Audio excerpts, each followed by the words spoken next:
brought to you by V-Guard.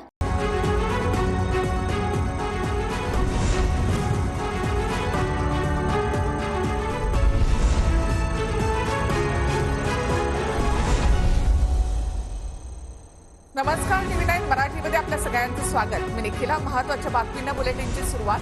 पावसाळी अधिवेशनाच्या पूर्वसंध्येला चहापानाचा कार्यक्रम होतोय. चहापानाच्या या कार्यक्रमावर विरोधी पक्षांनी बहिष्कार टाकलेला आहे. चहापानाच्या कार्यक्रमानंतर सह्याद्री अतिथीगृहावर राज्य मंत्रिमंडळाच्या बैठकीला सुरुवात झाली आहे. पावसाळी अधिवेशनाच्या पूर्वसंध्येला मंत्रिमंडळाची बैठक होत आहे. मंत्रिमंडळाच्या बैठकीनंतर महायुतीची पत्रकार परिषद देखील होणार आहे.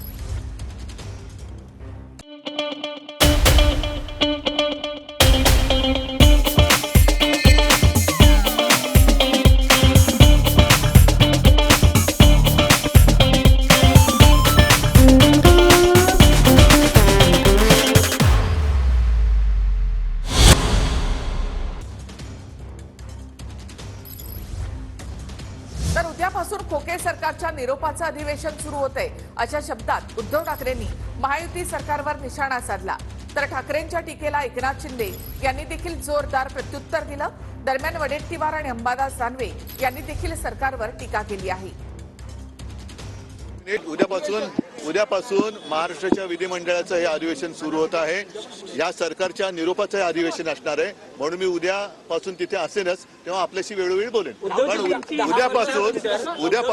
उद्यापासून खोके सरकारच्या निरोपाचं अधिवेशन सुरू होत आहे. त्याच्यामुळे उद्यापासून आपण बोलू. सर, पावसाळी अधिवेशन उद्यापासून आहे. उद्धव ठाकरे म्हणतात की ह्या सरकारचा निरोप समारंभाचं हे उद्याचं अधिवेशन आहे. ते आता अधिवेशन तर सुरू होऊ द्या, मग कोण निरोप कोणाला देतो ते कळेल. महायुतीच्या सरकारने या राज्याला संपूर्णतः खड्ड्यात घालण्याचं काम केलं आहे आणि हे शेवटचं अधिवेशन. देखिए, उनका काम है अफवाह से गर्मी बढ़ाना और हमारा काम है माहौल को ठंडा रखना. हमारा नेता कैसा हो जो माहौल को रखे ठंडा वैसा हो. अब की बार वी गॉट एयर कूलर का चमत्कार. 14व्या विधानसभेचे शेवटचं अधिवेशन आहे. या जनाधार गमावलेलं हे सरकार आहे. फार मोठी वल्गना केल्यात 45 वगैरेच्या, आणि तीनही पक्षाची अवस्था सगळ्या महाराष्ट्राने पाहिली. आज या राज्यातल्या युवकांमध्ये प्रचंड असंतोष आहे. मग वीज विभागाची भरती असेल, पोलीस विभागाची भरती असेल, महसूल विभागाची भरती असेल, या सगळ्यामध्ये मोठ्या प्रमाणावर गैरप्रकार होतो. राज्य सरकार डोळे झाकून हे सगळं बघतंय आणि म्हणून हे अधिवेशन जसं सरकारचं जसं हाय हाय म्हणतो तसे महायुती सरकारला बाय बाय करणारं अधिवेशन ठरणार आहे. त्या दृष्टीने आम्ही सगळे विरोधी पक्ष अतिशय ताकदीनं या सरकारचं पूर्ण वाबाडे या अधिवेशनात बाहेर करू. भाइयों बहनों, उनके राज में पावर रहे अनस्टेबल और हम रखे सब स्मूथ और स्टेबल. हमारा नेता कैसा हो जो स्टेबल पावर दे वैसा हो. अब की बार वी गॉट एसी स्टेबलाइजर का चमत्कार. तर हे नतभ्रष्ट सरकार शेतकऱ्यांच्या खतावर जीएसटी लावतो, बियाणावर जीएसटी लावतो, ट्रॅक्टर आणि शेतीउपयोगी अवजारावर जीएसटी लावतो 18%, आणि दुसरीकडे मात्र हेलिकॉप्टर खरेदी करत असताना 5% जीएसटी, डायमंड खरेदी करत असताना 3% जीएसटी, गोल्ड सोनं खरेदी करत असताना 2% जीएसटी. म्हणजेच हे सरकार शेतकऱ्यांच्या पाठीमध्ये खंजीर खुपसणारं आणि शेतकऱ्याला उद्ध्वस्त करणारं हे सरकार आहे.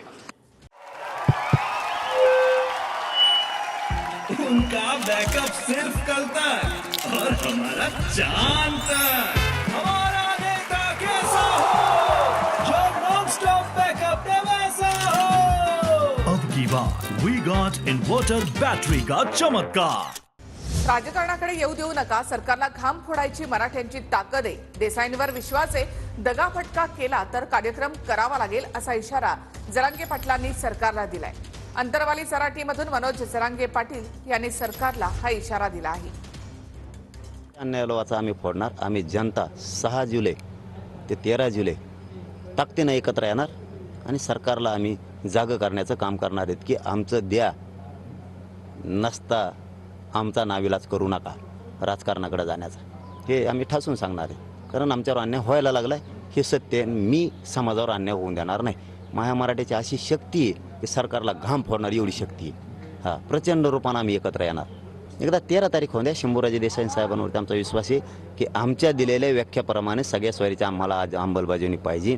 त्यांनी सांगितलं होतं आबकडं करू, आमची व्याख्या राहू द्या, तुमची पण ठेवू, त्याप्रमाणे करून मग अंमलबजावणी करू असं सांगितलं होतं. त्याच्यात जर आमच्याशी त्यांनी दगाफटका केला मग मात्र त्यांचा कार्यक्रम करावा लागणार आहे समाजाला नाविलाज.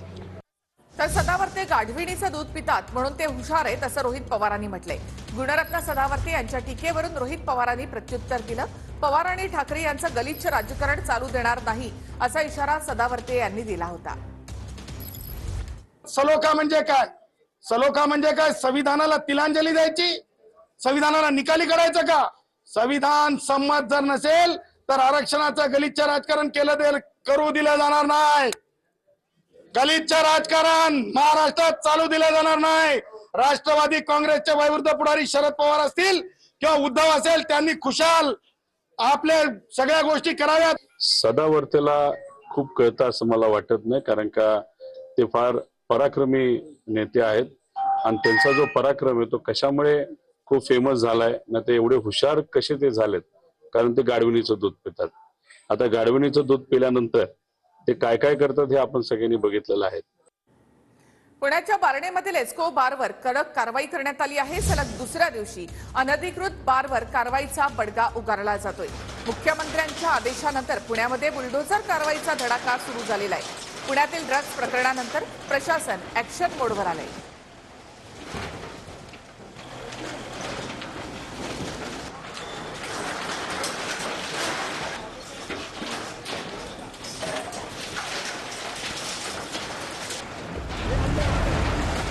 मुख्यमंत्र्यांच्या आदेशानंतर पुण्यात काल 26 पब आणि हॉटेलवर बुलडोझरनं कारवाई करण्यात आली. आज FML हॉटेलवर कारवाई करण्यात आली.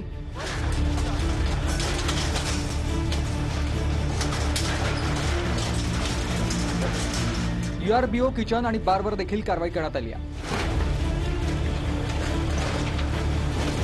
जो मर्चंट कॅफे आणि बारवर कारवाई करण्यात आली. द कॉर्नर कॅफे लॉन्चवर कारवाई करण्यात आली आहे. नेटिव्ह द जॉयज चॉईस बारवर कारवाईचा बडगा उगारण्यात आलाय.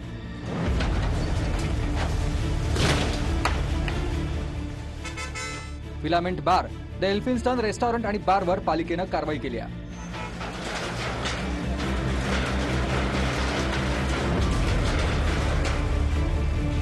प्रत्येक वेळी हे माध्यमातून समोर आल्यानंतरच जर होत असेल तर मग माननीय महाराष्ट्राच्या गृहमंत्र्यांनी याचं उत्तर जनतेला दिलं पाहिजे की मग नक्की इंटेलिजन्स करतो काय, नेमका मग गृह विभाग करतोय काय, की माननीय गृहमंत्र्यांचा पूर्ण वेळ महायुतीची जी 3 चाकी त्यांच्याच भाषेतली जी 3 चाकी रिक्षा आहे त्याचा बॅलन्स सांभाळण्यातच जास्त वेळ जातोय. त्यामुळे त्यांना गृहमंत्रालयाकडे लक्ष द्यायला पुरेसा वेळ मिळत नाही का, हाही प्रश्न जनतेच्या मनात पडणं स्वाभाविक. पुण्याची कारवाई आज काल सीएमने आदेश दिल्याबरोबर आज ज्या प्रमाणात कारवाई होते किंवा शेतकऱ्याच्या प्रश्नावर जे काही बैठक होते, येणाऱ्या अधिवेशनामध्ये अनेक प्रश्नावर त्यांच्या निर्णय घेण्याची जी काही प्रक्रिया होणार आहे त्या प्रक्रियेमध्ये खऱ्या अर्थानं विरोधी पक्षाच्या लोकांनी सहभागी झालं पाहिजे. परंतु आता विरोध कसा करायचा यासाठी त्यांची मोर्चे बांधणी सुरू आहे. म्हणून आम्ही अशा गोष्टीला घाबरत नाहीत आणि आम्ही त्यांची चिंताही करत नाहीत. महायुतीमध्ये आम्हाला 55 जागा मिळणार असतील तर आम्ही समाधानी नसणार असं अमोल मिटकरींनी म्हटलंय. दरम्यान जागा वाटपाची चर्चा मीडियामध्ये नको असं बावनकुळेंनी म्हटलं आहे. आणि महाविकास आघाडीतले तिन्ही पक्ष असं म्हणतात की आम्ही 100 जागा लढू, म्हणजे साधारण 300 जागा झाल्या ना, 100 288 मतदारसंघ आहे. त्याच्यामुळे प्रत्येकाला निवडणूक डॉक्टर बाबासाहेब आंबेडकरांनी लोकशाहीमध्ये प्रत्येकाला निवडणूक लढण्याचा अधिकार दिलेला आहे. त्याच्यामुळे मला असं वाटतं की जर 100चं कानून धरलं तर ते वेगळंच लढावं लागेल आणि जर 55 जागा आम्हाला महायुतीत भेटत असतील तर त्यात आम्ही काही समाधानी असू असं आम्हाला वाटत नाही. आम्ही राहायला पण नाही पाहिजे समाधानी. केंद्रात मोदीजीचं सरकार आहे, मोदीजी आमचे देशाचे नेते आहेत, आणि त्यामुळं भारतीय जनता पार्टी मोठ्या भावाच्या भूमिकेतनं लहान भावांना सांभाळून ठेवण्याच्याच भूमिकेमध्ये आहे. पण सार्वजनिक बयानबाजी, माझी विनंती सर्वच नेत्यांना आणि सर्वच माननीय एकनाथजी, अजितदादा सर्वांना आहे, त्यांच्या सर्व टीमलाही आहे की कुठल्याही जागेची चर्चा मीडियात होऊ शकत नाही, कुठल्याही जागेची चर्चा मीडियात मागणी होऊ शकत नाही. महायुतीमध्ये 200 जागा बीजेपीच घेणार आहे आणि बाकी 88 ज्या जागा असतील त्याच्यामध्ये शिंदे गट असेल, अजितदादांचा गट असेल, अजून इतर पक्ष असतील. म्हणजे असंही म्हणलं जातं की अजितदादाच्या गटाला 20-22 जागा मिळतील आणि शिंदे गटाला कुठेतरी 30-35-40च्या आसपास मिळू शकतात आणि राहिलेले जे असतील ते त्यांचे मित्र पक्ष जे असतील. पण भाजप काहीही झालं, किती कुणी डोकं फोडलं तर 200 जागेच्या खाली काही लढणार नाही. अमोल मिटकरी यांना बोलण्याचा अधिकार नाही असं प्रवीण दरेकर यांनी म्हटलंय. मिटकरींच्या बोलण्याकडे दुर्लक्ष करा असं दरेकर यांनी म्हटलं आहे. तर मला पक्षाकडून आवर घातला जात असेल तर शिरसाट आणि दरेकर यांना सुद्धा घाला. अजित पवार गटाच्या अमोल मिटकरींनी हे वक्तव्य केलंय. युतीमध्ये मिटकरींनी बोलताना जरा पक्षश्रेष्ठींना विचारून बोललं पाहिजे असं महायुतीच्या तीनही नेत्यांचा सूर आला. ऑर्गनायझर मधून अजितदादांवर टीका झाली. त्या टीकेनंतर शेवटी आमच्या नेत्यांवर कोणी टीका केली तर आम्ही काही शांत बसणारे नाही. पण महायुतीमध्ये राष्ट्रवादीचा प्रवक्त्याला आवर घाला असं जर महायुतीचं वाटत असेल तर आम्हालाही वाटतं की महायुतीमधलं पण दोन्हीकडून, मग इकडं शिवसेनेचे संजय शिरसाट असतील किंवा भारतीय जनता पार्टीचे प्रवीण दरेकर असतील, यांना सुद्धा लगाम त्या त्या पक्षाच्या नेत्यांनी घालवला पाहिजे. अमोल मिटकरींना अधिकार दिलाय का, ते अथॉरिटी आहेत का, हे प्रदेशाध्यक्ष किंवा नेत्यांनी जाहीर करावं. त्यांचे प्रदेशाध्यक्ष किंवा राष्ट्रीय अध्यक्ष अजितदादा हे जेव्हा भूमिका मांडतील त्यावेळेला त्या भूमिकेला महत्त्व येईल. अन्यथा अमोल मिटकरीचं बोलणं ही बोलाची कडी बोलाचा भात, दुर्लक्ष त्याच्याकडे करणं याच्या पलीकडं दुसरं नाही. खरं तर त्यांनी आम्हाला बोलण्याची काही आवश्यकता नव्हती, म्हणून आम्हाला आवर घालणं वगैरे जर काही असेल तर शिंदेसाहेब मला निश्चित आवर घालतील. शिंदेसाहेबाचा तो अधिकार आहे. परंतु युतीमध्ये पुन्हा काही तेढ निर्माण होऊ नये म्हणून आम्ही कोणत्याही युतीमध्ये च्या विरोधात किंवा एखाद्या पक्षाच्या विरोधात बोलत नाहीत. मला बदामाची आवश्यकता नाही, मी कोल्हापूरचा माणूस अशा शब्दात रोहिणी खडसेंच्या टीकेवर चंद्रकांत पाटलांनी उत्तर दिलं आहे. चंद्रकांत पाटील यांना बदाम पाठवणार असं रोहिणी खडसे म्हणाल्या होत्या. मुलींना मोफत शिक्षण देणार अशी घोषणा चंद्रकांत पाटलांनी केली होती. त्यावरून आता खडसे आणि पाटलांमध्ये जुंपली. महाराष्ट्रातल्या मुलींना मोफत शिक्षणाची जी घोषणा केलेली त्या घोषणेची आपल्याला आठवण व्हावी त्याचसाठी आम्ही सगळ्या पदाधिकारी आपल्याला पाठवतोय बादाम. कारण आपण स्वतः जी घोषणा केलेली आहे त्या घोषणेच्या माध्यमातून आत्ता मुलींच्या ऍडमिशनला सुरुवात झालेली आहेत आणि माझ्या सगळ्या मुली आशेने सरकारकडे बघतायत की तो लवकरात लवकर शासन आदेश निर्गमित व्हावा आणि आम्हाला उच्च शिक्षण हे मोफत केलं जावं त्याची आम्ही वाट बघतोय. दादा, ह्या बादाम आपण खाव्यात आणि आपण दिलेल्या घोषणेची आठवण करावी एवढीच आमची माफक आपल्याकडनं अपेक्षा आहे. म्हणजे बदाम पाठवणार आम्ही ते बहुतेक दरवेळेला ते मुक्ताईनगरचे आमदार चंद्रकांत पाटील ते त्यांच्या तालुक्यातले आहेत ना आणि मी त्यात नेहमी कन्फ्युजन होत असतं. बहुतेक रोहिणीताई त्या अपक्ष आमदार चंद्रकांत पाटला, मला बदामाची आवश्यकता नाही. कोल्हापूरचा माणूस आहे. तर मी ओरिजिनल कॉपी करणारे अनेक जण असतात पण ब्रँड हा ब्रँड असतो. नवनीत राणा यांनी यशोमती ठाकूर यांना टोला लगावलाय. बाण सोडण्याच्या स्टाईलवरून राणांनी ठाकूर यांच्यावर पलटवार केलाय. तर लोकसभा निवडणुकांच्या प्रचारामध्ये माधवी लता यांनी देखील बाण मारण्याची कृती केली होती. त्यानंतर नवनीत राणा यांनी सुद्धा प्रचारामध्ये तशीच कृती केली आणि निकालानंतर वानखेडेंच्या विजयाच्या रॅलीमध्ये यशोमती ठाकूर यांनी सुद्धा नवनीत राणांसाठी असा बाण मारला होता.